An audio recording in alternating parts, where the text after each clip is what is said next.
This episode is brought to you by Shopify. Forget the frustration of picking commerce platforms when you switch your business to Shopify, the global commerce platform that supercharges your selling wherever you sell. With Shopify, you'll harness the same intuitive features, trusted apps, and powerful analytics used by the world's leading brands. Sign up today for your $1 per month trial period at shopify.com/tech, all lowercase. That's shopify.com/tech.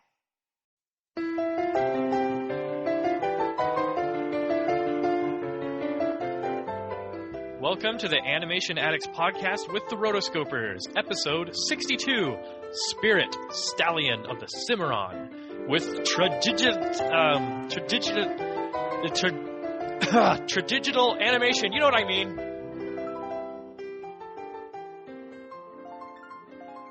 You're listening to the Animation Addicts podcast with the Rotoscopers, Disney, DreamWorks, Pixar, Don Bluth, and everything in between. I am your host, Mason Smith. And I am here with Morgan Stradling, the most awesomest cool trainer. The best, basically. I know. And we want to excuse the lovely Chelsea Robson for this episode. She is unavailable, so it's going to be a Mason and Morgan only episode. Double M, M&M. M&M episode, everyone's favorite. Yeah, so we are, like I said, we're the Animation Addicts podcast. What this show is about is basically, it boils down to this premise. We love animation. We love it so much that we want to sit down and talk about our favorite animated films and also the latest buzz in the animation world. We talk about what we love about the movies, what we don't like about the movies. We rate them. We joke about them. We quote from them. And we also talk about animation techniques and the visual arts techniques that we see in these beautiful animated masterpieces that we review. And so that is basically the show in a nutshell. So if you're a first-time listener, welcome. We're the Rotoscopers. Nice to meet you. Hope you stay a while. Hey there.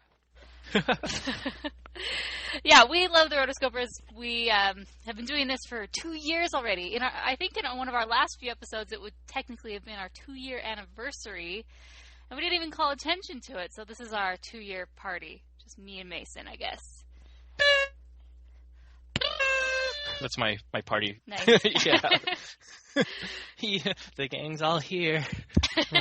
Today we are reviewing the DreamWorks 2002 film Spirit, Stallion of the Cimarron.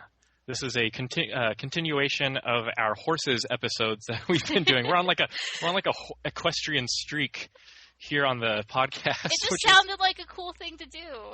Hey, I'm not saying it's lame. It's kind of cool, actually. So last time we handled, there's the big three when it comes to horses, right? The big three. The unicorn. Mm-hmm. This time we're covering the no horn, just a regular horse, with Spirit, Stallion of the Cimarron. And then next time we'll be doing the elusive Pegasus. Oh, really? There's an animated film with a Pegasus? You're talking about Fantasia, right? Oh, we're going to review Fantasia. Cool. I would love... Well, maybe we could do that after, but it's actually Hercules. I love the Pegasus sequence. I'm just going to promote this right now. On our next episode, which is our Hercules episode, we are going to have a nerdy couch discussion where we talk about Disney horses. So we're going to pull out all the stops. We're going to talk about the Pegasi in Fantasia. We're going to talk about all sorts of horses. Which one's the best? Which one's Maximus. the sassiest? Exactly. So get ready, guys. And I'm sorry you have to listen to this episode to wait for next episode. But this episode's going to be pretty fun. So let's get right into it. Yeah, totally. If you're a horse and you're listening right now, well, our hats go off to you because you guys are awesome. Right, so this was, like I said, this was in 2002, and I honestly didn't watch it until I watched it to do the review.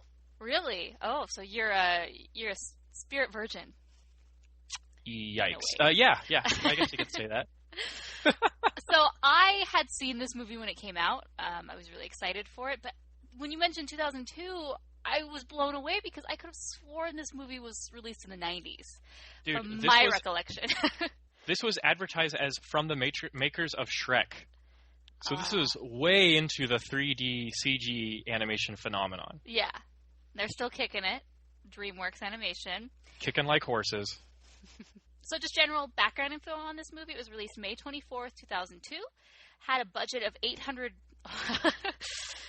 not 800 million, just $80 million. Oh, okay. Yeah, that's a little bit more realistic. Made 122.6 million in the box office, so pretty okay, but nothing spectacular. No Frozen status, that's for sure. Directed by Kelly Asbury and Lorna Cook. Yeah, I don't really know these people. Kelly Asbury's been kind of all over the place. He was at Disney working as an artist, and then he jumped on as a story artist for Toy Story. And then he kind of had a DreamWorks kick where he was in story for Prince of Egypt, Chicken Run, Shrek. And then he directed Spirit along with Lorna Cook. Mm-hmm. And then he did directing for Romeo and Juliet in 2011. That's a good one. And then he actually did story again for Disney, for Wreck-It Ralph and for Frozen. Mm-hmm. So this guy has been everywhere. And what I admire most about this guy is that he's from Texas, but the animation stuff is kind of cool too. Mm-hmm. So, okay, then let's talk about the other director, Lorna Cook. So she's been all over the place too. I mean, started way back in the 70s. Worked on, Small One, Banjo the Woodpile Cat, Secret of NIMH, Dragon's Lair, American Tail. So she was clearly on the Don Bluth train for a while. Basically was there, All Dogs Go to Heaven, Land Before Time, Rockadoodle, and then transitioned over to Disney. Was on Beauty and the Beast as an animator, Lion King. Then kind of had a 10-year gap of not quite sure what was going on. Well, okay, she moved on to be a writer for Mulan, Lion King. And most recently was in the animation department, a story artist for Madagascar. So pretty cool stuff there. But since then, I mean, this was kind of her biggest thing, was directing Spirit, Stallion of the Cimarron. Which if anyone gets the chance to direct an animated film, I mean, that's a big deal. Yeah, totally. Like, this was a bona fide Hollywood animated film, so hats off to them. Speaking of hats... the score was done by Hans Zimmer, if we're, hats? Talking about the music. Actually, it has nothing to do with hats. Great segue. Mm-hmm, mm-hmm. Guys, this is what the Rotoscopers do best.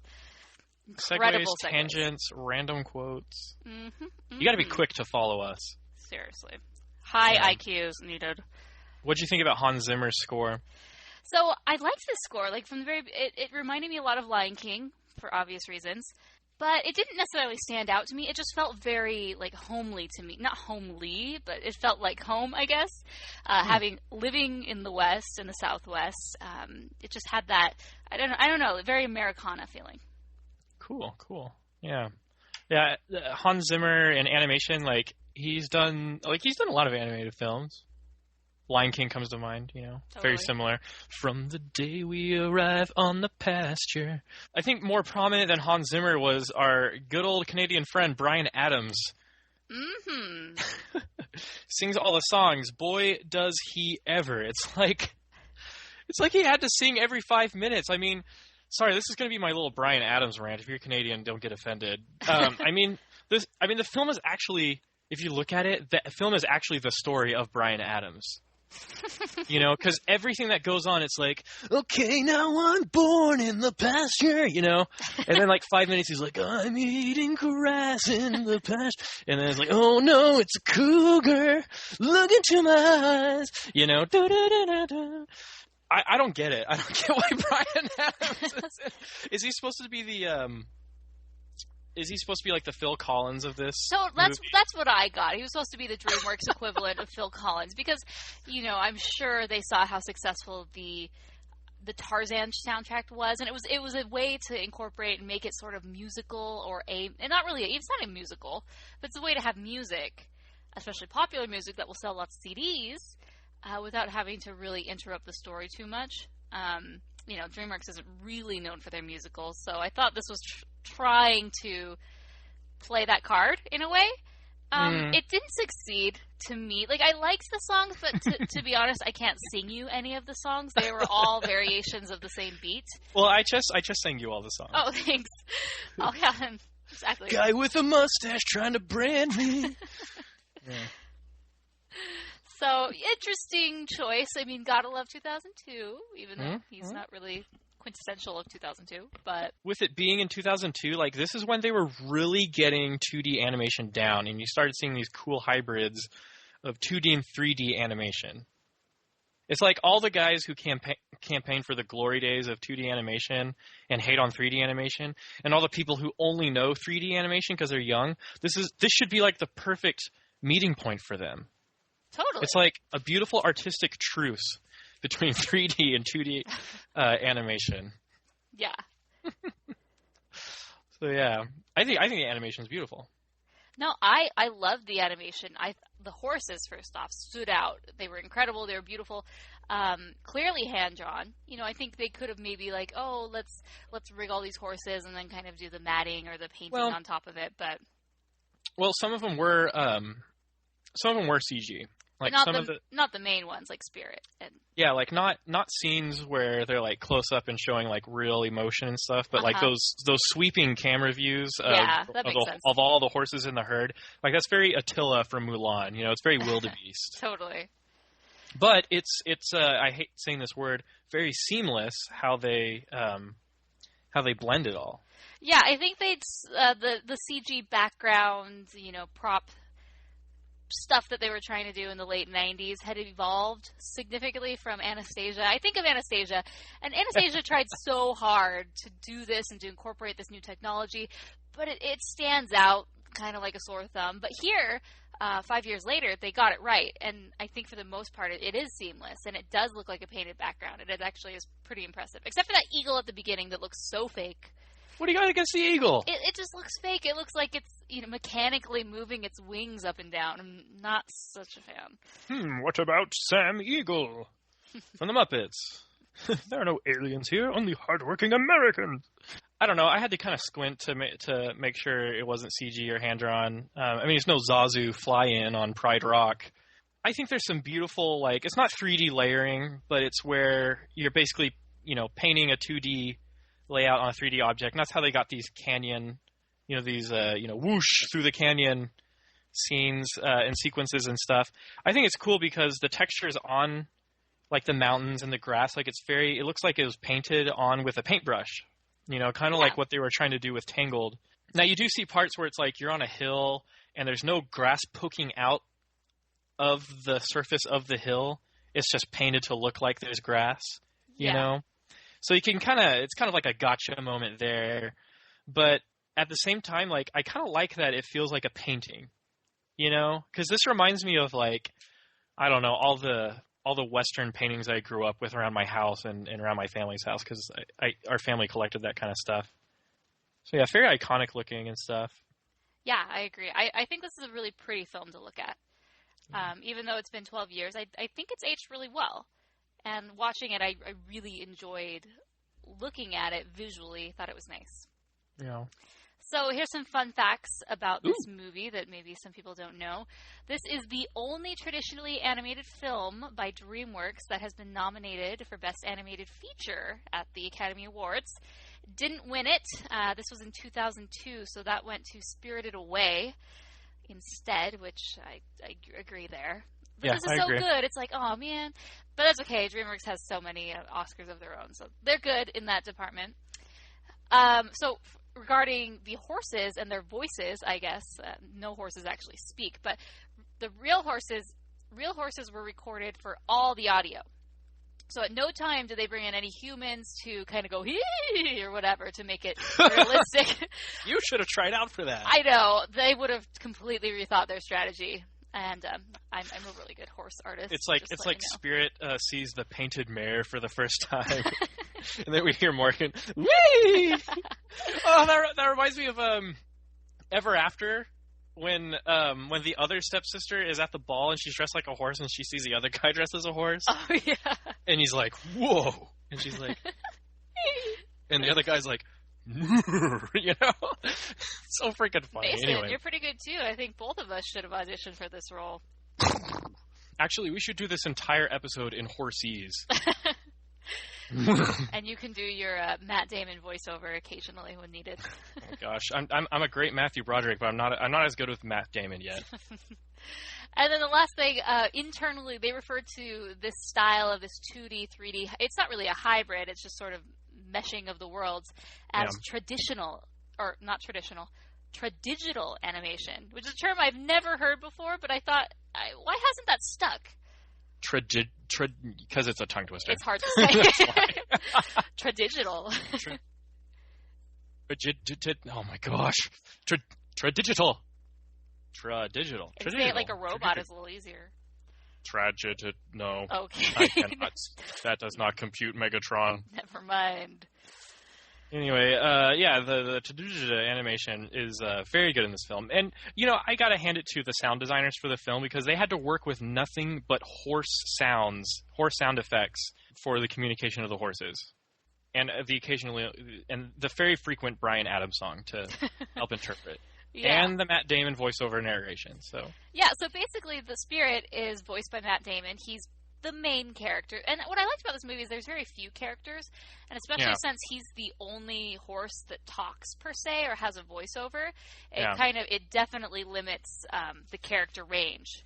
Yeah. Because his mom's there, and she's obviously a character or a key player, and then there's Rain the Pinto, but then all the other horses, it's just they're kind of non-entities because they don't have any speaking roles, and he really is a lone ranger in that he doesn't really interact. He's a leader, he does his own thing, he goes off, and definitely is alone for the majority of the film. But so how do you feel about Matt Damon?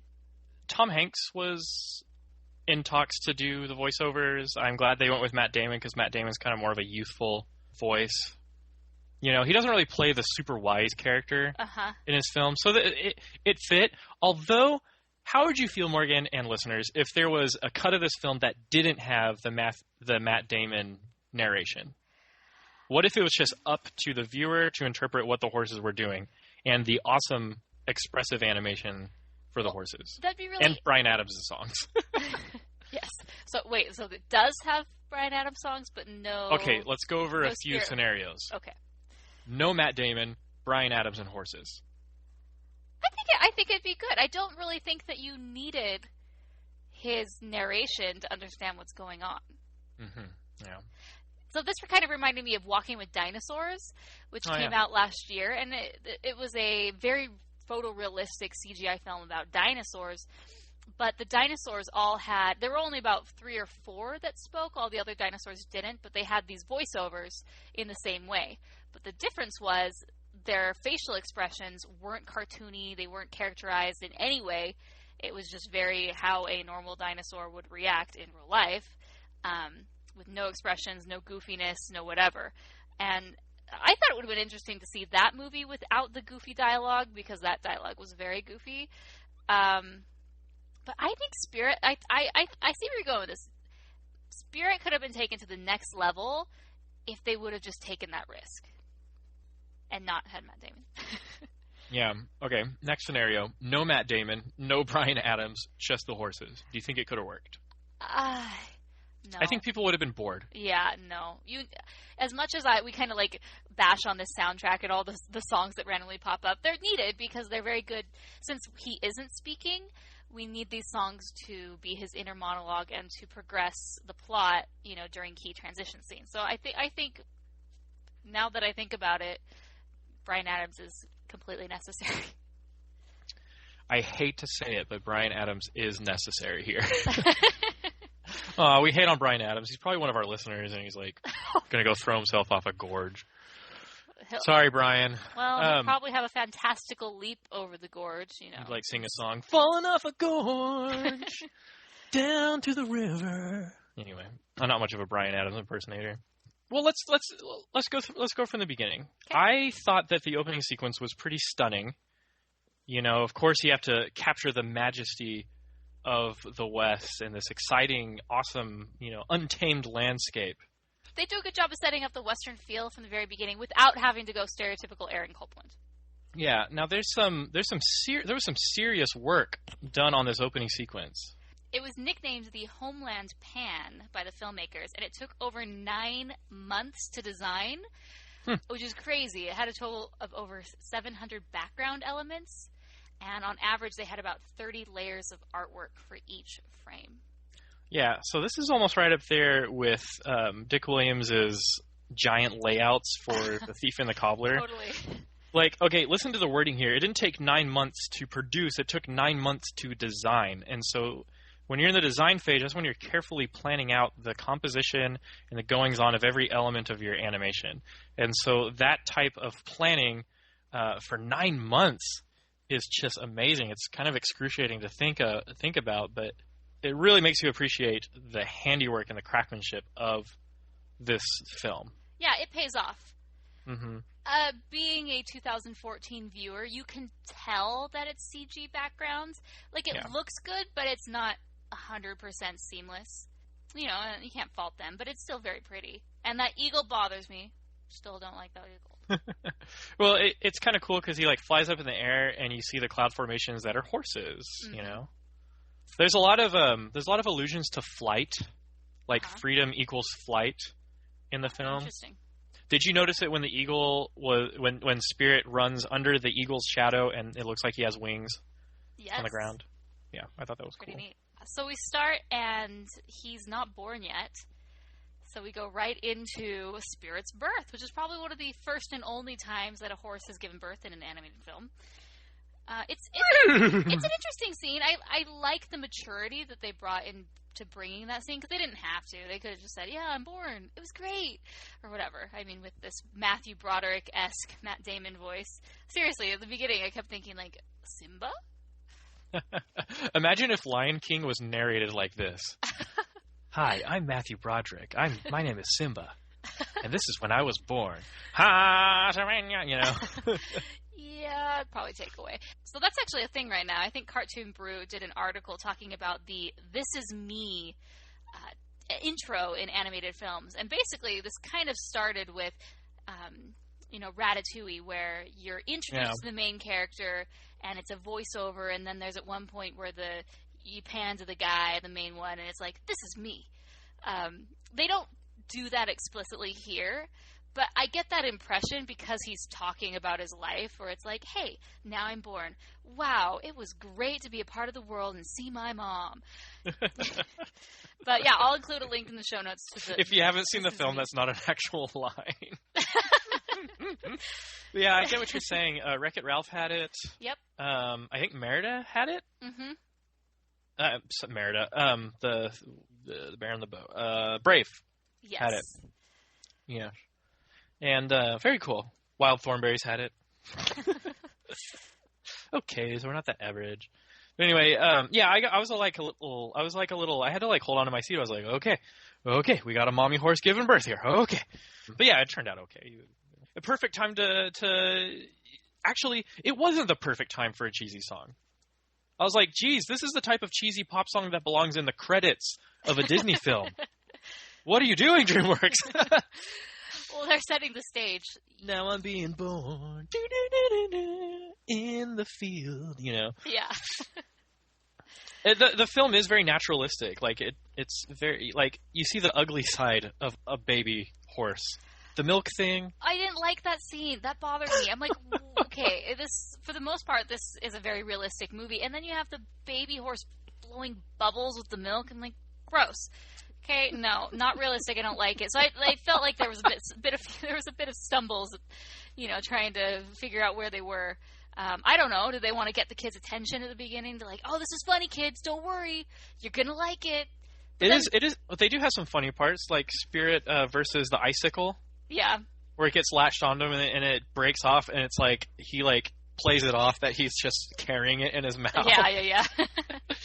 But I like it because you can tell that Spirit was a very proud horse from the beginning. And, like, the theme of pride, I think, is very evident in Spirit's character, for better and for worse. Oh, totally. Yeah, you see it, like, his dominance in that scene with the buffalo, where all the other little baby horses, they run away, and he's just standing there, and then he looks the big buffalo herd straight in the eyes and isn't even fazed. And so right from the very beginning, I think they do a really great job of establishing his character, that he is a leader, he's fearless, he's dominant, and he's a part of this world, which I liked, because eventually, I mean, he's meeting all these different animals and whatnot, and soon he meets a creature, the two-legged, whatever he calls it, that's completely different from him, and then he learns to love that too. Yeah, very cool. they totally skipped over how he became the leader of the Cimarron herd. Like, there was no evil uncle that he had to overthrow. You know, no cougar takeover. Cougars in the Pride Lands. I like when he's like, I had responsibilities. And, you know, the cougar attacks and he's like, oh, sorry, spoiler alert, everyone. It's like, Spirit's like, circle of life, screw that. Nice. I'll eat the grass whenever I want. Yeah. Well, you know, Spirit's like walking around with his mom and he's like, but don't we eat the buffalo? What? Who told you that? We don't eat a buffalo. We eat grass. The cougars are like out there, and he's like, you know, yes, Cougar Simba, but let me explain. When we die, our bodies become the grass, and the horses eat the grass. So,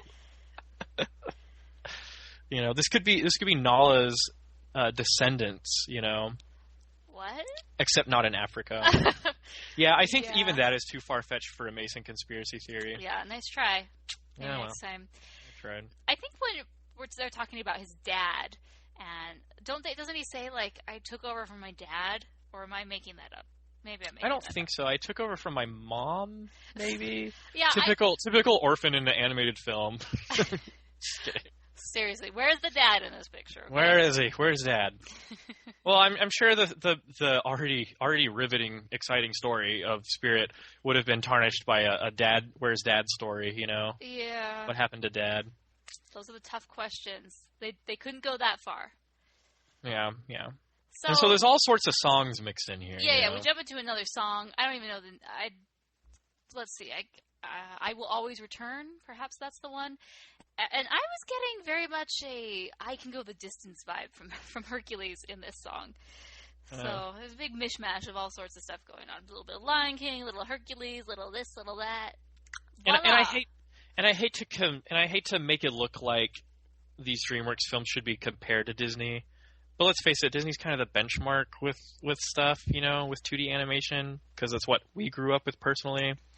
So I hope people don't get offended. I mean, DreamWorks made a terrific film here, and yeah. Well, and I'm not saying like, oh, it's like this that Disney did and this that Disney did.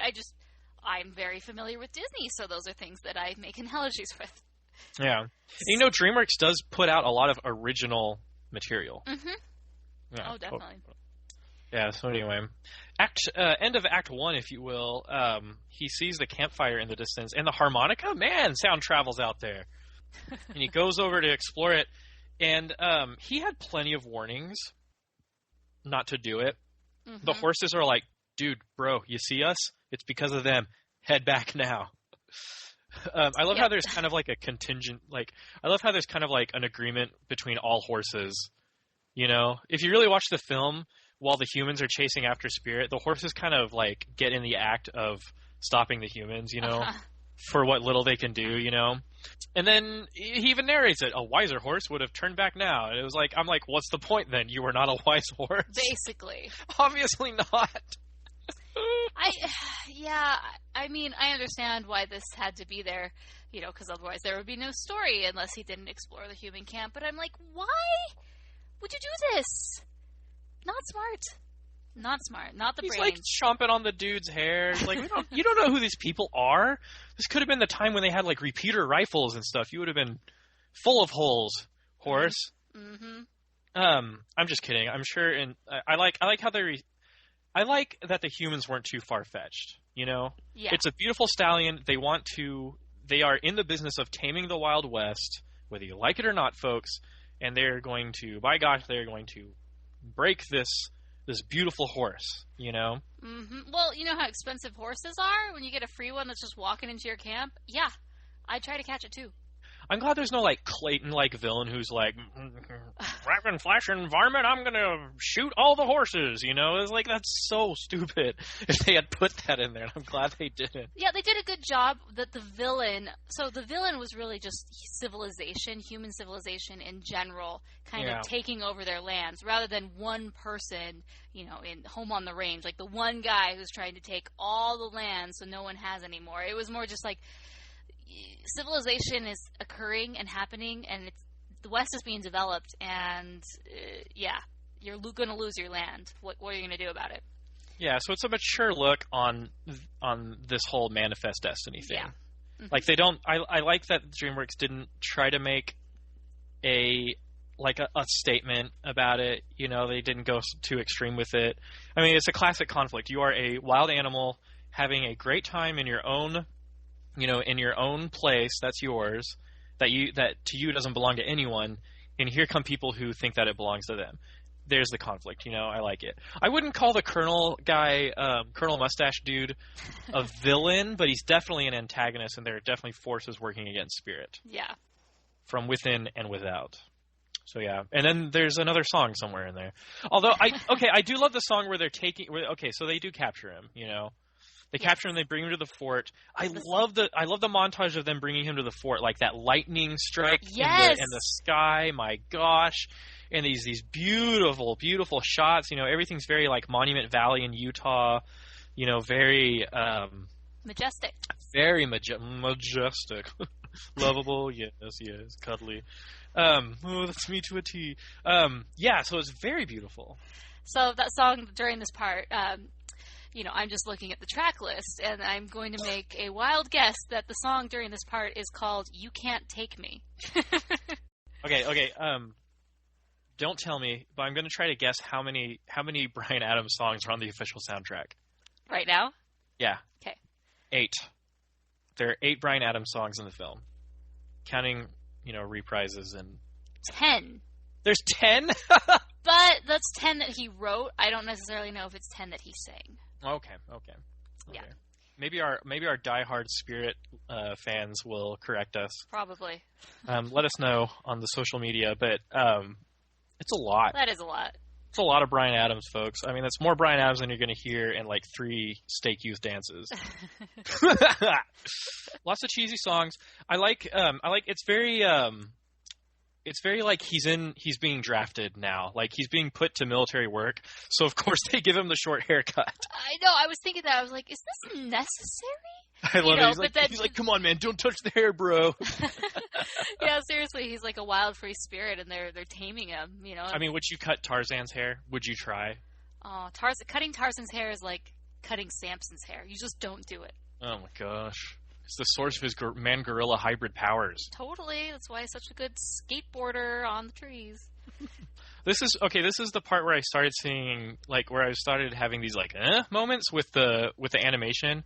I watched it in HD, thanks to... Oh, lucky you. Well, Were some of the extras in the fort CG? Did you notice that? The people? Yeah. Just like dudes in the background. I didn't notice that. Some of their animation was way too smooth, and it didn't match. That's interesting. Well, yeah, I've been thinking about this a lot because we're doing character animation. When you're animating on a computer, unless you tell the computer not to, it's going to interpolate your key poses. In layman's terms, it means it's going to mathematically calculate all the in between frames between your key poses. So it's going to be not going to be perfect, but it's going to be very fluid, very mathematical. Yeah. And when you're hand animating, it's not you're guessing, but you're like, okay, this looks good. I'm going to do this. Yeah. And so I thought I saw some CG militiamen in the fort. Just in the background, But there's some times when it really stood out and it really bothered me. I wish I could talk to some animators from this film and be like, was that what happened there? Well, okay, kind of going off this train of thought. One thing that drives me insane nowadays is motion blur. Do you know of motion blur? Some people don't even know about it. And I'm like, how can you not see this? So motion blur, for those who don't know, on new HD TVs, and if you go to Best Buy and you go look at the TVs there, it has this automatic thing that blurs the frames into each other. So it looks very smooth. It looks great on sports, if you're watching a football game. But on syndicated shows, movies, and especially animation, it looks horrible. I mean, it makes it sort of look like a soap opera because the frame rate's so high. Everything's just too realistic. And then on animation, it just looks so cheap because it loses all of the, the artistry that was put into, I choose what the next frame is, not a computer choosing for me. So whenever, seriously, my husband, poor him, because whenever I go into a store or someone's house and there was motion blur on their TV, I go crazy internally, and then I find the remote and I turn it off for them. If it's like a family member or something and I know they don't know better, but like I am on a personal quest to ban the auto motion blur because I think it ruins animation. Maybe, okay, you're not talking about like modern animation including motion blur like I do in my assignments. You're talking about an actual TV that does automatically does it. Yeah. Oh my gosh, I wonder if our TV does it. We could be a victim. Yes, you in probably our own are. home. Yes, oh you're gosh. like, why do I feel like I'm watching so many soap operas? Whoa. Well, that's why. Anyways, back to Spirit. But anyways, I wanted the listeners to know about the problem and the epidemic of motion blur because it drives me batty.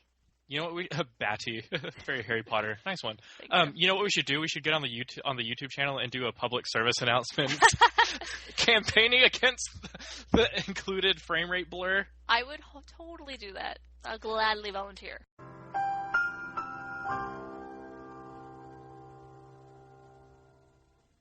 It is funny watching frame by frame breakdowns of 24 frame animation.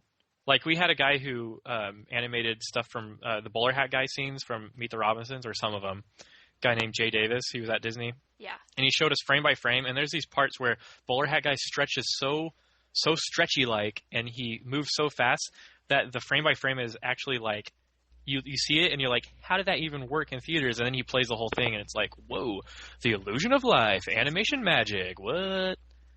But yeah, okay, I get what you're saying now about these TVs. In fact, I'm going to check my TV, and I don't think we have it on our TV. I hope you don't. Because we watch on quote-unquote Super HD on Netflix, which is a great resource for movies. You get a free trial through our Netflix affiliate link. Mm-hmm. And I don't think that's there, but I do know what you're talking about. I think even when I watch Blu-rays on my Blu-ray player, I don't even see it. So I think I'm unaffected. I don't have this blurred frame rate virus. Anyway. Well, thank goodness. Yeah. This is a part of the film where Spirit really shows his stubbornness. Oh, yeah. And the Colonel knows exactly what to do with him. Tie him up, cut his hair, put him in line, Yeah. Well, then they bring in this blacksmith to, make him a decent little horse, get in line. So he's supposed to put the horseshoes on him, and then, Spirit's really funny here and very clever in that he outwits the blacksmith at every turn, and then so the blacksmith is like, fine, if you're going to hit me in the head with your leg, I'm going to tie up your leg. And then Spirit thinks of something different to do, to conk him on the head and whatnot. It's great. This is watching this is like watching every Godzilla film, because that's exactly how the military reacts to Godzilla. First, they start with rifles. Then when that doesn't work, they start with tanks. Then when that doesn't work, they use planes. Nice. I wish they'd just go for the nuke every time from the first time. But anyway, I really like this. First of all, you can see it in Spirit's face that he's onto the blacksmith and that he's going to outsmart him. Mm-hmm. It's really funny. I really like that sequence. This is also my worst nightmare, is walking behind a horse or getting anywhere near a horse and having it hit me in the face with its hind legs. Nightmare. My gosh. Yeah, no. No kidding. This is where cartoon violence kind of fudges reality a little bit. Mm-hmm. Even though this is more of a naturalistic movie, getting kicked by a horse is really painful. Totally. Mm-mm. Yeah. So they're proceeding to get this horse with a good old-fashioned rodeo, because that's how you break a horse. I was like, what happened? What about the thing where you tie him to the pole and you just walk him around in circles? And the Colonel's like, no, we're going to rough ride this thing. Rapid varmint. Yeah. So this is where we hear the song. Get off my back. So this is where we hear the song "Get Off of My Back," which very appropriately tells us what we already know at this point. Spirit's not having it; he wants to get the people off. But why not do it in song? Yeah, I like it. It's really funny. Everybody gets on this horse. Is the Colonel forcing people to get on this horse? Or is he like, hey, anyone who wants to try? Yeah, that's how I think it's like, and everyone's like, I can do it. Oh, come on, I'm better than him. Yeah, because they're just these oblivious guys who are just like, yeah, sure, let's do it. Yeah, first they're like, I'll try it, and then they're like, yeah, and then the Colonel's like, stand back, I'm going to ride this horse. I should have done voices for this film. For real. And And he manages, golly, that guy gets knocked around. He like gets slammed up against the corral a bunch of times, and in the end, he kind of breaks him. Yeah. You know, he's humbled, he's humiliated. It's them Spurs, man. Totally. The Spurs are unstoppable, and yes, I am talking about the basketball team, and the Spurs in real life. So yeah, it does work out, and then he still gets the post. Yeah. You know. Yep. The post. I mean, that's the way to do it. I'm going to starve you. I'm going to dehydrate you, and then I'm going to show who's the stronger man. It's like, okay, well, yeah of course you're going to win that one. Yeah. So then they bring in Little Creek. Ah, Little Creek. I love. He's awesome. Yeah, he's great. Down on his luck, got captured by the white man. Does he talk at all? Yeah, he does. Okay, he talks a little bit, yeah. Little Creek, he talks all the time. He talks to Spirit. Oh, okay. I just can't remember. Little Creek is very clever. I think he's pretty cool. Well, from the very beginning, they kind of eye each other, and Spirits doesn't really know what to make of him, except for he internally is saying, something different about him. But you can kind of tell, like, all right, these two are going to pair up. They just set it up perfectly, where there's kind of no question. I mean, they're on the DVD cover. Totally. To each other. Okay, can I just say that the DVD cover for this film is horrible? Why is the Colonel in the clouds like Mufasa style staring down on everyone? And he doesn't even look sinister. He's just like, yep, I'm the Colonel back here. Because they had to put an antagonist on the DVD box. I did not notice that, but you're so right. Google it. Okay, explain to me, where did the knife come from? So that he cut himself loose? So when it was nighttime, he started kind of making these howling noises to the moon. And everyone just assumed that he's a weirdo and he's making all these animal noises. But what he really was doing is he was calling his friends and letting them know where he was so they could throw him the knife. And that's why when he escapes later with Spirit, they're like right there. Oh, okay. Okay, his buddies are there. Okay, yeah. I missed that part. Okay, that makes sense. I thought he just had like cool knife summoning powers. That too. I mean, you can take whatever interpretation you want. It's like Ragnarok from Final Fantasy. The knife. Yeah, so they get out, and I love this closure at the end. The blacksmith is like last stand against Spirit, blocking the fort doors. Oh, I know. Spirit just stops in front of him, looks him in the eye, kicks him out of the way. And you know where this is going to go. I mean, it's 10 points Spirit, 0 points blacksmith. He's not going to win this last one. So yeah. I start wincing once I see him. I'm like, oh, don't be dumb. Just get out of the way. Yeah, I love the turn of events in the film at this point. It's like Spirit's like, yeah, he set me free. Why are you putting a bridle on me? Oh, I know. I didn't see that coming. Me neither. And I was like, oh, the Indian's like, you little sneaky. No, I want this horse. Yeah.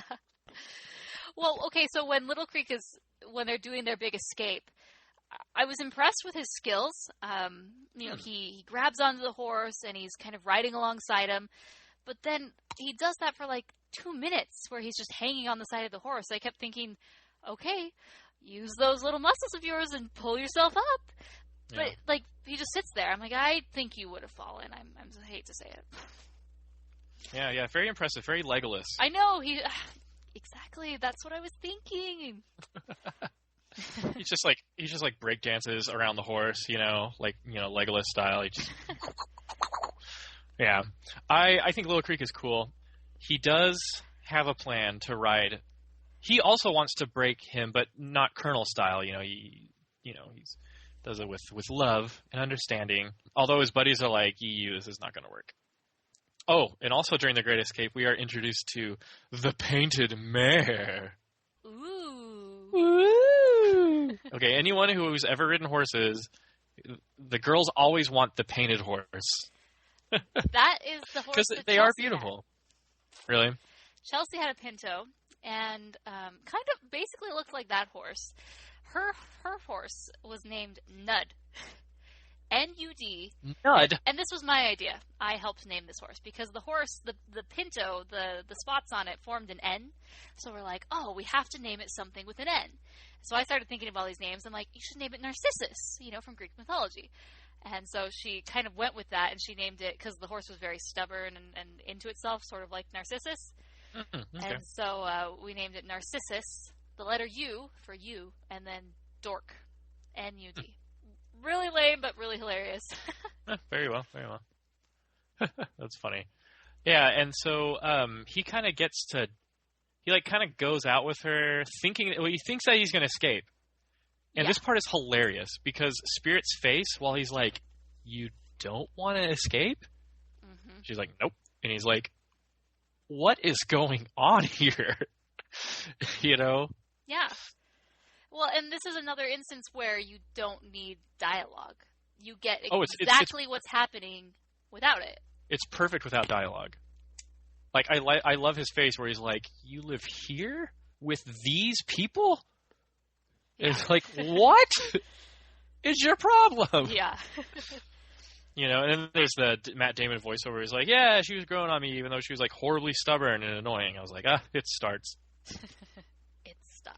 It starts. You think you know a guy. And then he gets some time with Little Creek, and then there's that part where he's like, yep, come on, you can put the blanket on me. It's like this magical moment. He's like, oh, finally, I get to ride the horse. Oh. And then he gets on and he just bucks him off. Such a jerk. Oh, it's so great. So great. I like him. You love Spirit at this point. If you didn't already, you're like, see? You're getting back at him. You thought he was your friend. You thought he was letting you free. Mm-mm. Yes. Now you're getting back. Okay. So and then eventually, and then Little Creek is like, this is a lost cause. You're a great horse. Get out of here. Well, yeah, and then so he runs, and then he sees, this Pinto's awesome, by the way. It doesn't run away, very obedient, and then you have this interaction, which basically the looks that, he gives her is the, run away with me. Ooh. The very classic, let's escape together. By Spirit, run away with you? I forget the rest of Ariel's line. But that's, that's how I would describe the scene, just based on their emotions, or their reactions. It's great. But, of course, she's like, no. She's like, but apples. Yeah. And an extra bucket of oats. Yeah. And a couple of carrots. Maybe a few carrots. See, what's Prince Philip's horse name? Samson, speaking of. Samson Maximus. Such mighty horse names. Mm-hmm. Get ready for our discussion next week. Gonna be awesome. We're gonna do a wizard's duel, I think, with Disney horses. A wizard's duel? A horse's forcing duel. these poor creatures to fight. Simply barbaric. Go Rapidash, go! Okay, so what happens at this point? He runs off, and she's like, me stay, no follow. And then all heck breaks loose. Yeah, then the army starts coming. I thought the Colonel was just like a hard A, but no, he likes going around and destroying Indian villages. Oh yeah, for fun. Totally for fun. No, I mean that's their job is to conquer the West, and so we need this land, and you're sitting on it, so we will take it. This is ours. You're here first. No, you weren't. Well, we're gonna rewrite with history books anyway. Well, you know, and then they end up in the water, and of course, tumbling down a waterfall, which these always bother me. There's no way you can fall off a waterfall and live.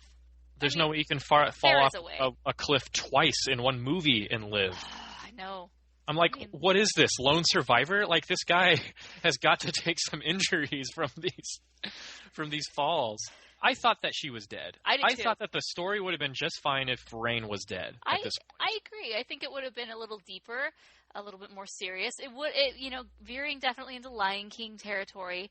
At this moment I was sad, but I wasn't Mufasa sad. I don't think they've done a good enough job at this point to really make me care And then the for Colonel her. walks up. And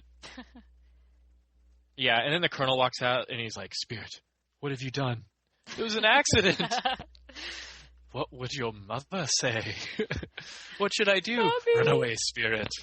Run away and never return. I'm sure that came up in the story development process, but... And then that guy got fired. Yeah. We got it. You worked for The Lion King. The Lion King's the best movie ever. But we can't reuse The Lion King. Oh. What are we supposed to do? Kill the horses? Precisely. I'll admit that your powers are attention. I'm just kidding. Or as wet as a Brahma's backside. Dun, dun, dun, dun, dun. Love it. It's a Western version of The Lion King. It's not. This is a good movie. Sorry. No, yeah, it's pretty. It's very original. And then they capture him. His spirit is almost broken at this point. And then we get this beautiful Bryan Adams song accompaniment with this awesome montage of him being carried away to the railroad. And boy, those particle effects. Mm-mm. Tell me more. Tell me more. Tell me more. Yeah, so that's when you have particles, 3D particles, and you composite them into the environment. But I like the snow effects. Not only do they have these like visions of horses, but they have visions of snow horses. Mm-hmm. Very rare breed. I thought this was a cool part. At this point, I was watching the film. I was like, okay, I'm trying hard to be interested because there's some stuff going on with the story that I don't like. You know, this plot needs to move. But I thought this was a beautiful sequence. The train? No, when he's on the train. Okay. Yeah, because once they hit the train and then he's starting, he becomes basically like a pack mule. Yeah. This is where it really slows down for me, and I always just don't like this scene. I don't know why. I've just always never really been to it. But it shows how passionate he is about his home, enough to pretend he's dead and start a forest fire, an explosion, and basically make it so he won't have a home. Do not make this horse angry. I mean, he's like the Bruce Willis diehard Kiefer Sutherland of horses. Like, he blew up a locomotive and caused a giant forest fire. Yeah. Oh my gosh. The cook in the background is like, I told you this convoy is cursed. It ends with another cliff diving scene, basically. What happened to the horses yeah, I know. What happened to the horses that were part of his little horse rebellion? Did they get burnt? Did they die in the forest fire that Spirit started? Did we see them running away? Or we just assumed they were I think they just tied to the train? They just run away, they leave. We assume that they're okay, since they're horses. They know what's best. Okay. Yeah, but then, again, with the cliff diving. Enough with the cliff diving. It's very annoying. I mean, Mother Gothel, I'm like, really? We already did this. It kind of bothered me that they went with the cliff diving scenario again. Well, the cliff dive is a quintessential plot element where you're basically, rushing the audience with a ton of excitement, and then it's like, okay, now we're in a completely new mindset, completely new location. It's like this randomizing event that just changes everything. Yeah. Because after every waterfall, it's like, oh, everything's calm. The music is, Yeah. And then everything is kind of new and fresh because usually someone dies, or usually they're like, great, now we're wet. Now we have to start all over. Very, a la. Oh my gosh, so many kitties died. Don't even get me started on Milo Otis. I'm not an animal activist, but I mean, come on, people. There were better ways. Yeah, they do that, and then Emperor's New Groove. It's a big plot changer, and I wouldn't say it's cheap, but they do use it a lot. Mm-hmm. Am I right? Mm-hmm. Well, we forgot about who saved Spirit is Little Creek. Followed the railroad tracks all the way down to the junction. Yeehaw. Well, that's where they sort of bond. Well, that's where finally Spirit. That's where the circle of trust is complete. Well, and then speaking of reused plot points, they go back as they're escaping because, the army shows up again. The militia, holy cow, when that colonel does not know when to quit. Doesn't the colonel have anything better to do? No. And it's not that he's going after Spirit, it's just Spirit happens to be showing up everywhere. It's like, if I were the colonel and I saw Spirit after what he did to the fort, I would just say, turn the other way, boys. Guys, back away slowly. Let's not touch this. Do not screw with this horse. Apparently, I don't know who they want to kill. I don't know if they're shooting at Spirit or if they're shooting at Little Creek, but they're shooting at him. So we get this cool. So we get this rising action. Very very very end of the second act, coming into your third act. You got your rising action with this cool chase scene. More CG canyons. I like that it was the militiaman's horse that made him bonk his head on the rock. Uh-huh. You know, so it's like they're getting a little extra help from the horses who are like, okay, I've had enough of this running after this horse. I am not going to be collateral damage in this psychopath colonel's scheme. Well, the horses are sort of always on the horse's side. They just kind of can't do any better. But there are moments, like you said earlier, where they sort of are like, yay, you can do it, Spirit. We don't want you to be like us. Go, Spirit, go, Spirit, go, Spirit. The action rises with the geographical altitude of the film, because I don't know how they clambered up there, but they are literally on top of a of this super tall plateau. Nowhere to go. Dudes are shooting at them.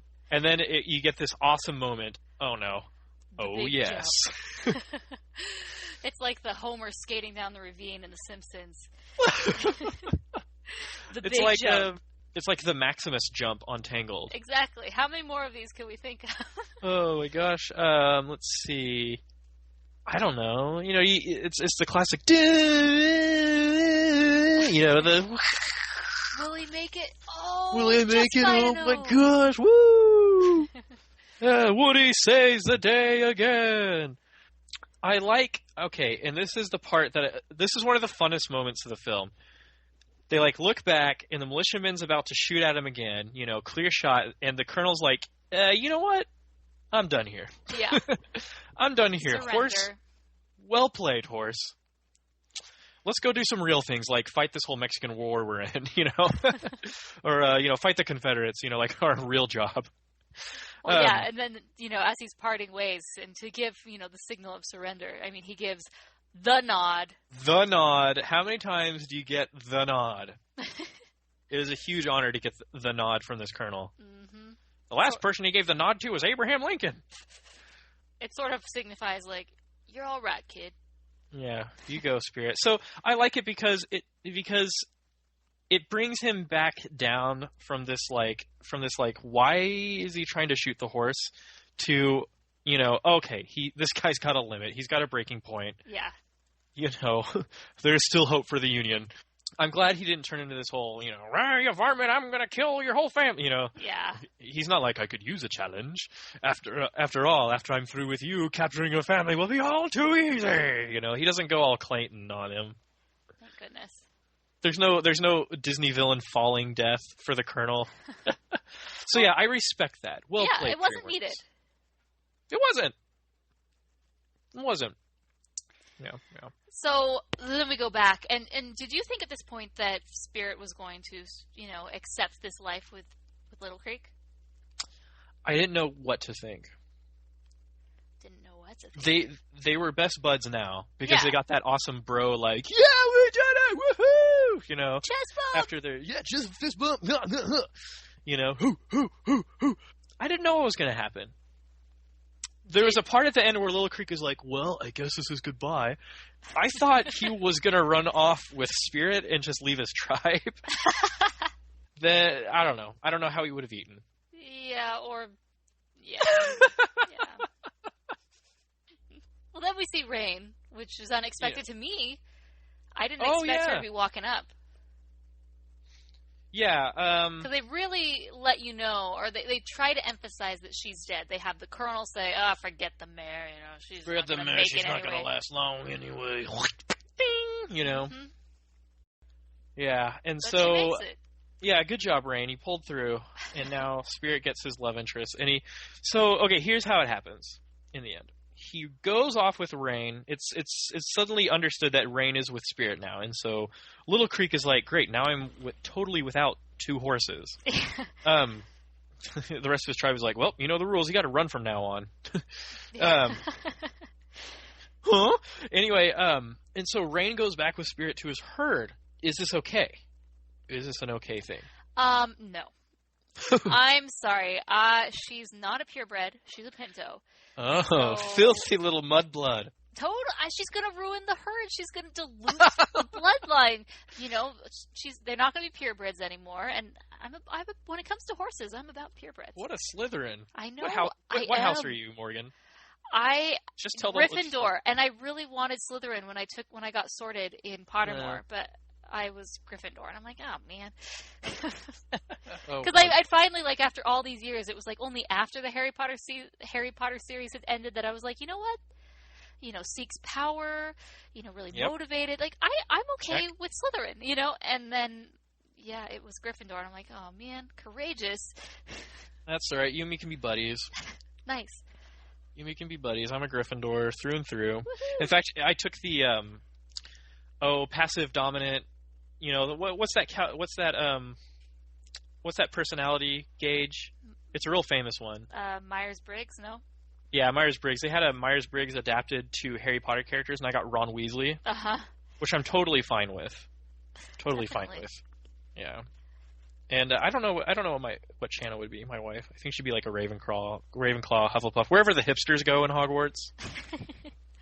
Nice. She's a really hot hipster, and she's amazing, but definitely not a Gryffindor. That's okay. The ending's good. I don't know. There should have been a sequel where they just decide to overthrow this whole Rain thing, and they chase her out of the herd, whipping her ankles with a wicker stick, unclean. Oh, Yeah. in an alternate universe. Yeah, there are some fan posters for Stallion Spirit of the Cinnamon 2, but there's no sequel. Are they going to have... There was a Game Boy Advance video game. No. Yeah, it was like this weird cross between like Turok and I don't know, the parts on Zelda where you ride your horse. So, yeah, if there were a sequel, and it'd be like, Lady and the Tramp 2 sequel or whatever.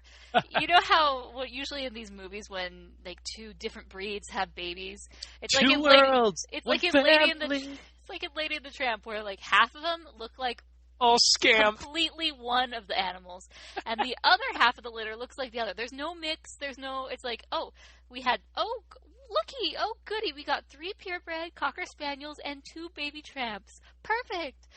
I feel like if they were to do that with this, that's what it would be. You'd show a family photo of Spirit and Rain, and it'd be like 3 Pinto, 2 purebred. Anyways. But yeah, I really liked the ending. Like, I thought it was very satisfying. A lot of emotion led up to it. There was very little dialogue. It wasn't needed. I wish more animated films would realize that you don't need heavy dialogue. You don't need to be chatty. You don't need to be noisy. I mean, you just can be quiet, and we get it. And it's a better film sometimes as a result. Yeah. Yeah. So. I agree.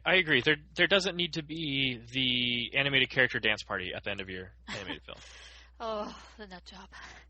Well, not just the nut job. Everybody has one. Yeah. Everyone did it. Yeah. Starting from Shrek 2 to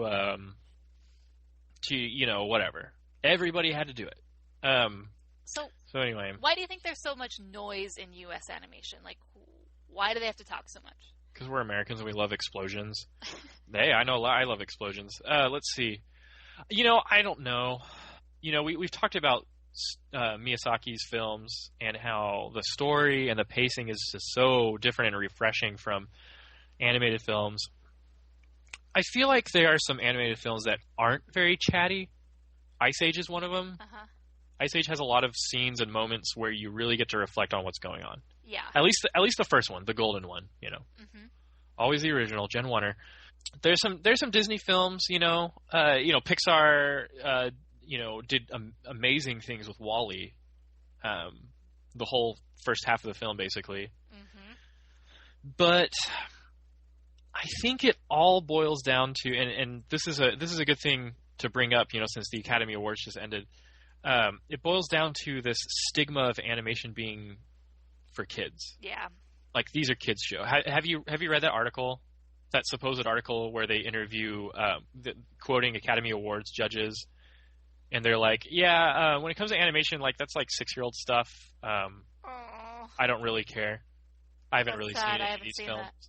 Yeah, I don't know if it's real or not. I just saw it today, and I'm yet to do further research on it, which one should always do.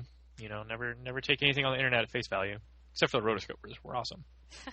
I think it comes down to the industry of animation in the U.S. and how I don't know how I should put this, how it is an art form, but it's an industrialized art form. Yeah. I love it for it because that means jobs, that means opportunity for artists, that means collaboration. of artists to produce something amazing, something that will inspire a lot of audiences and have a lot of reach. But I think it still has the stigma of like, oh, it's a kids film, so it needs this. It needs in-your-face wacky characters. It needs snappy dialogue for the adults. It needs something that will hold kids' attention, so if they don't walk out of our theater, and so we can sell tickets. Yeah. I hate to be pessimistic, but I think because animation is a business, and they're in the business of reaching as many people as possible, that you get stuff like this. Mm-hmm. And so this is a film that really takes its time, that you really have to watch and pay attention. It requires a high level of participation on part of the viewer. Yeah. Yeah, you can't zone out in the middle of this movie. Yeah, so that's like my philosophy of film and animation. Like, I don't pretend to be like a quote-unquote cinephile. I hate that term. And I don't know everything about animation. I'm still learning. But I think that's the big difference. Nice. And not to say that all American and Western animation is like that. Obviously, it's not. But you do see more of it here. Mm-hmm. Okay, so let's go into our listener Twitter question. We asked, what would you rate Spirit and why? Okay. Do you want to read these ones? Yeah. Thomas Blaylock at Spongy444 says, B+. It's flawed, but the really good things make up for it. Plus, I respect what it's trying to do. Very good. Michael Howie says, I may have to weigh in on this.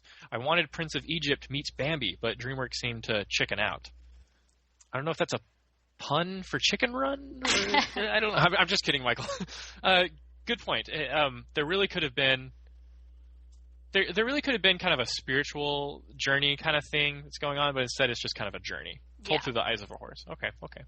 Ben Rose, a Rotoscopers regular, says 4 out of 5. I've loved this film since I was little. The animation is stunning, I agree, and is an absolute feast for the eyes. Mm-hmm. I feel as though there could have been a little more of a tighter story, but nothing will keep me from loving this movie. And Matt Damon. Very cool, Ben. Very cool. Lauren Scott says, Spirit is fantastic and so underrated. I agree. The animation quality blending of 2D and 3D techniques and the Hans Zimmer official soundtrack are immense. Run Free, one of the greatest pieces of music ever. Period. I'm sorry, I can't remember which one was Run Free. Sorry, Lauren. We'll have to look it up. We'll include Run Free in the show notes. Yeah. We got a Twitter user named GNU at Marcel Vieira. Says 4 out of 5. It's a great movie. Spirit is such a great character. I was 7 when the movie came out, so there's probably some nostalgia in my opinion. But it was so beautiful. I spent days asking for a horse for my birthday. And lastly, we have our friend Trish. She tweets, now wait, we Canadians have apologized for Bryan Adams on numerous occasions. That's a South Park quote. Very good. And then she goes on to say, seriously, Spirit is the best-looking bad animated feature film I have ever seen. Aww. So that's going too far, Trish. It's not bad. It's just not as good. But I see what you mean there. I think when it comes down to it, Spirit is subpar in the story area, but it looks great. They successfully told a story through the animation, which is always good. Impressive. Yep. Here we go. David Kang at the end. Friends with Liu Kang, I hope. Oh, no, good. That's all Street Fighter, not Mortal Kombat. Anyway, 3 out of 5. Music and the songs from Spirit is so good.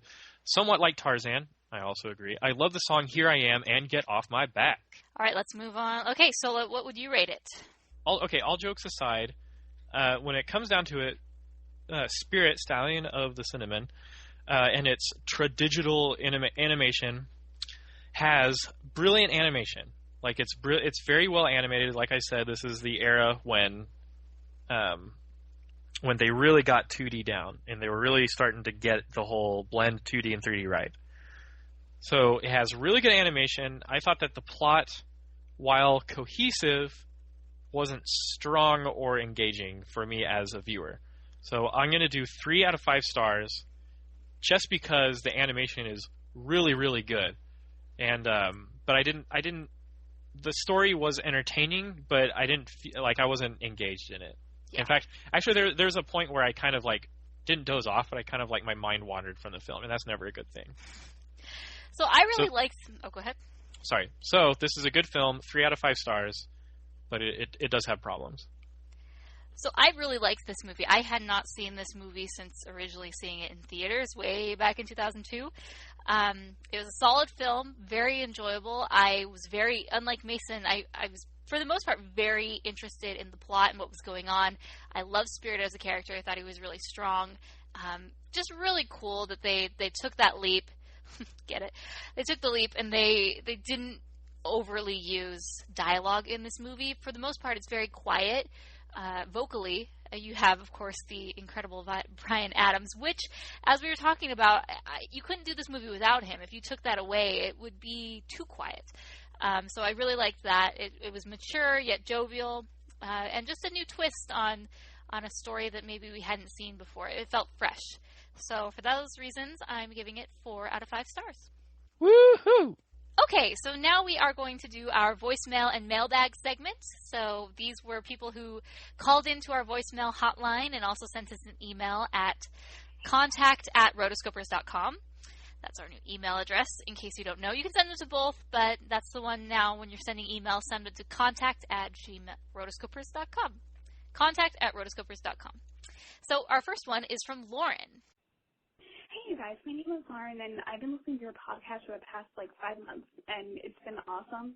My favorites episodes are probably Aladdin, Little Mermaid, and Mary Poppins, and probably because Aladdin and Ariel or Little Mermaid are my 2 favorite movies. And I totally agree with everything you said about Jasmine. She is just awesome. So thanks, and I hope you guys have a really good day. Bye. Thanks, Lauren, for the voicemail. I'm glad you like the show. I love hearing when new people discover the show. So you've been listening for 5 months. That's pretty awesome. That was a little bit before the big Frozen debut. So awesome stuff. I love Lilo and Stitch. We haven't really talked about it too much on the show. On the YouTube channel, Chelsea and I reviewed Lilo and Stitch, and then it was accompanied with one of its lovely sequels. Lilo and Stitch is just fun to watch, and it's very visually pretty. I love the watercolor backgrounds that are very reminiscent of Snow White and some of the earlier Disney films. So yeah, that's one that we'll have to put on the docket. Yeah, definitely. I'm all for reviewing Lilo and Stitch. All right. Hi, Rotoscopers. This is Michael in Chicago, and I thought I'd weigh in on your voicemail for Spirit, Stallion, and the Cimarron.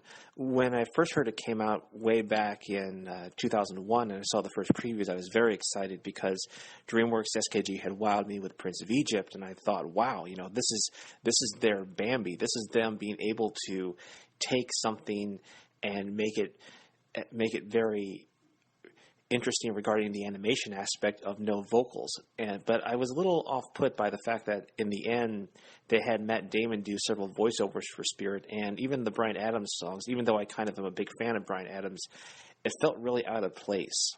And overall, when I watched the film, I see so many great little character moments that are just really wonderful. James Baxter did a wonderful job with Spirit. Even though they made a horse with eyebrows, they still made a very expressive character. And I felt if they had just pulled back a bit and not given in, it could have really been a great film. But as it is, to me, it's more of a B- to a B average film. But still, it's one of those DreamWorks films that I still think holds up pretty well, even after all these years. It's passable.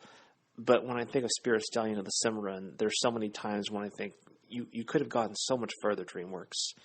But anyway, that's my 2 cents, and thanks for letting me weigh in. Let's see. What do we start with? Geri? Sure. Why don't you go for it? I did all the Twitter stuff. Okay.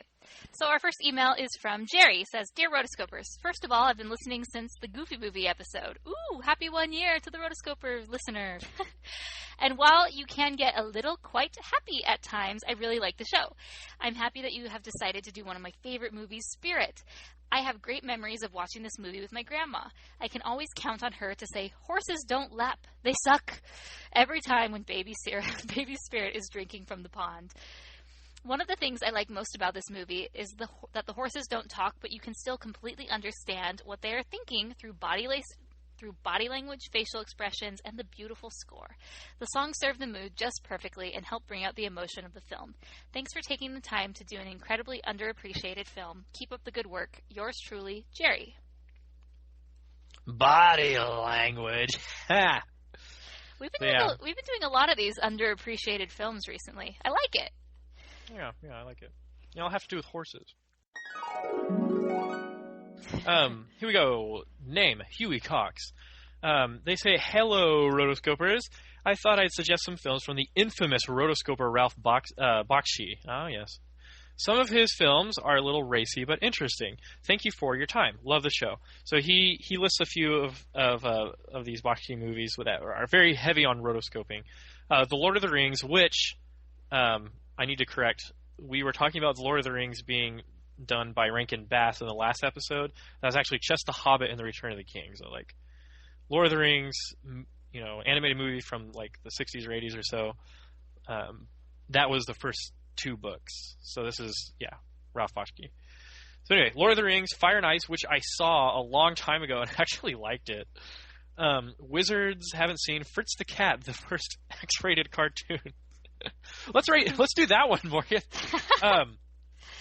And Cool World, which I've never heard about, but I've heard about all the other ones. So yeah, heavy rotoscoping. I'd be down to do a Bakshi film. We haven't done one at all. I think it's about time. I will say we're going to stay away from the X-rated and the R-rated. We're a clean Lord podcast. Of the Rings. Lord of the Rings. Lord of the Rings. Lord of the Rings. Okay. Yeah. How about after our horse segment, our horse, what's the word? After our horse series, let's do Lord of the Rings. Why not? Okay. I like Lord of the Rings a lot. And plus, we haven't been able to talk about Bakshi, and he's a big deal. Yeah.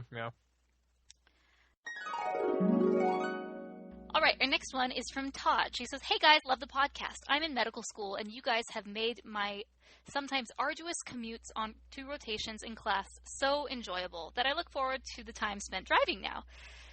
So when I saw your guys were reviewing the Tinkerbell movie, I gotta say I was super psyched. My girlfriend makes fun of me relentlessly for enjoying them, but I watched the first one sort of by accident after waking up from a nap and finding it on TV, and I was pretty shocked at how enjoyable it was.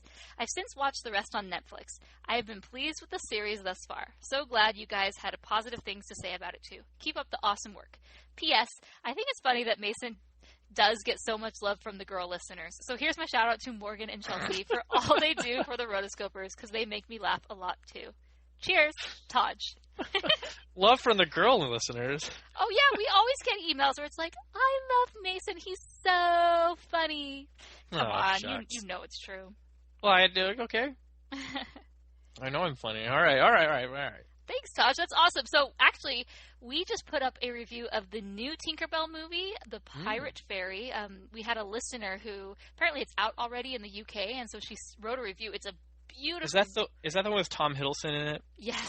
Oh, brother. Yeah, so her review is wonderful. So I'll include the link to that review in the show notes so you can check it out and get a little sneak peek. And then, obviously, when that comes out on DVD or Blu-ray, we will review that as well.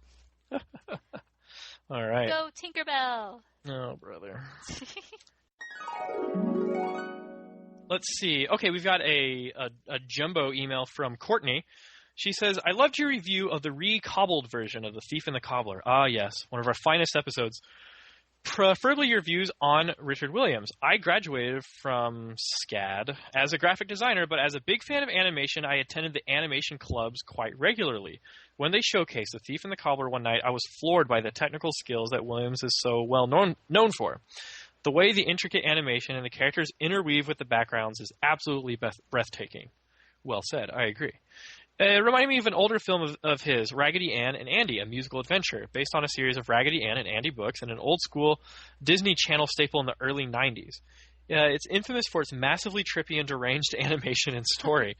Wow, I need to see this. I don't know how many people remember this movie since it never made it onto DVD and had a very limited release in VHS. For years, I had no idea Williams worked on it, but after seeing The Thief and the Cobbler, it practically screams it. It has the same incredibly detailed interwoven animation, almost to the point of being ridiculously over the top with its visuals. Wow. I'm very interested in this now. That's Williams. Some of the scenes are so loaded with detail it will make your jaw drop from just taking it all in. It also had some disturbing imagery that had to be edited out for TV airplay since, after all, it's supposed to be a kid's film. Isn't that always the way with Raggedy Ann? Most people, anybody who saw The Conjuring and actually read up on what happened with that film knows how evil Raggedy Ann is. Most people remember the scene where Raggedy Ann almost had her candy heart cut out with a pair of scissors. Yikes. Whoa. The story focuses on Raggedy Ann and Andy leaving the safety of the playroom in search for a missing French doll. Why bother? Never mind. That was stolen by a pirate captain in a snow globe. Yes, you heard me right.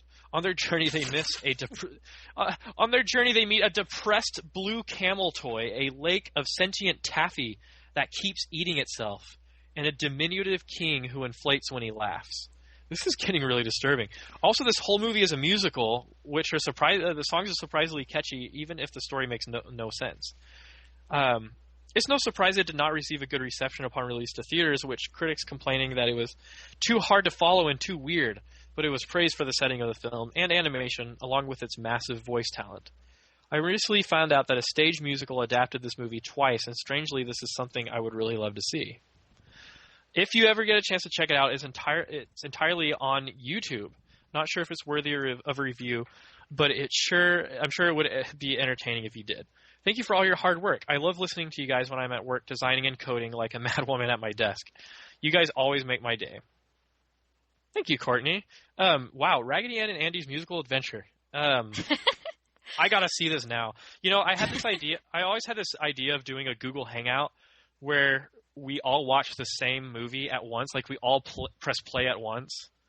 And we all give our commentary on the film, kind of like Mystery Science Theater 3000. Totally. And this would be kind of a cool, like, Halloween episode where we could all be like, Ooh. Complimentary barf bags for when Taffy is eating itself. We should start doing that. We should do monthly kind of Google Hangouts where we just sit and we all just record our commentary, have people join in and chat. That could be really fun. And then with Google Hangout, you can, like, bring in listeners, I think, and have them ask questions or talk about scenes. Yeah, like, we can all we three can hang out, and then have some writers, and then people, I think, how I understand this is people can get on chat and ask questions, you know, and stuff. Like, I know YouTube personalities do them all the time. Yeah. Markiplier, my man. So, yeah. Cool. All right, guys, thanks for writing in. If you want to have your email read on the show, be sure to send us an email at contact@rotoscopers.com. So thanks, guys, for listening on this M&M episode. We all know you love them. I'm the orange M&M. Mason, you're... I'm the green M&M. There is no... Yeah, there is a green M&M. There's a green one. Do you remember Do you remember when there used to be the brown M&M and the light brown M&M? Yeah, so there's the tan M&M. Yes. I thought there's still brown M&Ms. There's a brown M&M, but the tan one was done away with. So. Okay. Do you remember the when the blue M&M came out? Yes. And then there was the giant. Vote for it, right? There's the giant nationwide sweepstakes for finding the gray M&M. Ah. So, guys, thanks for listening to our episode and our review and analysis of Spirit, the Stallion of the Cimarron. I'm really glad we did that episode. It was a movie I hadn't seen in a long time. I always had very positive feelings of, and I was glad I was able to watch it again and talk with Mason about it. Yeah. Yeah, totally. For show notes, you can visit us at www.rotoscopers.com. Folks, this is the hub for animation news, reviews, opinion articles, fun articles, everything. Not to mention you can stream the podcast from there. Like I said, we're being used as references for Wikipedia articles. And I think it's awesome. You can also find us on Hypable and Animated Views. Don't forget to subscribe to us on iTunes. We're also available on Stitcher Radio. And if you love the show, please leave feedback and reviews on iTunes. It really helps to get the word around about the show. And we appreciate all the feedback that you give us. Mm-hmm. So, guys, until next time, we are the Rotoscopers.